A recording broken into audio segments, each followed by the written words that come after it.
First time ఇలాంటి ఒక అద్భుతమైనటువంటి ఒక క్రియేటివ్ స్టూడియోని చూడటం జరిగింది.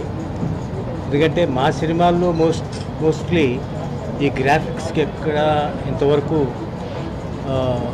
ప్లేస్ లేదు. యాక్చువల్గా ఇదంతా చూసిన తర్వాత ఇంత అద్భుతాలు టెక్నాలజికల్గా చేయొచ్చు అనేటువంటి అభిప్రాయం కలిగింది. చాలా అధునాతకంగా ఉంది, చాలా మోడర్న్గా ఉంది.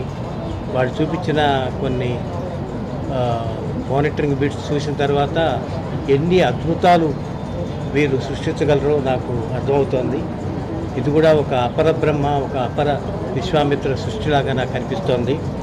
ఈ క్రియేటివ్ మెంటార్స్, ఈ సిటాండ్, ఈ సంస్థలు చాలా అభివృద్ధిలోకి రావాలని, మన నిర్మాతలు, మన దర్శకులు దీన్ని సద్వినియోగం చేసుకోవాలని మనసారా కోరుతూ, ఇది చాలా ఉన్నత స్థాయికి ఎదగాలని, ఏ హాలీవుడ్ స్టూడియోకి తీసుకోకుండా పేరు తెచ్చుకోవాలని నేను మనసారా ఆకాంక్షిస్తూ సెలవు.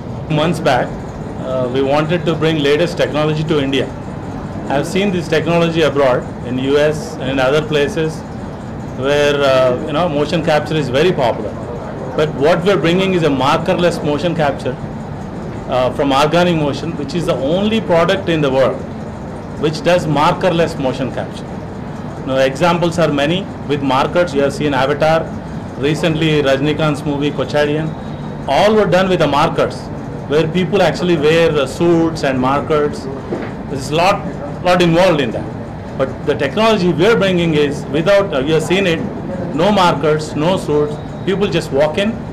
Any performers, with experience or inexperience, they can just go in and perform. And it's going to really help in India, especially for gaming, animation, and also movie pre-visualization. So it is a great product.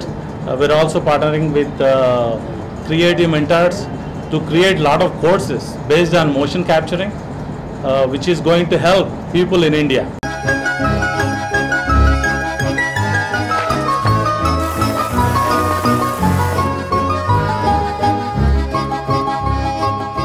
Intermediate తో మన friendship cut అయింది కృష్ణ. ఆ అమ్మాయిని నాకు ఇచ్చే.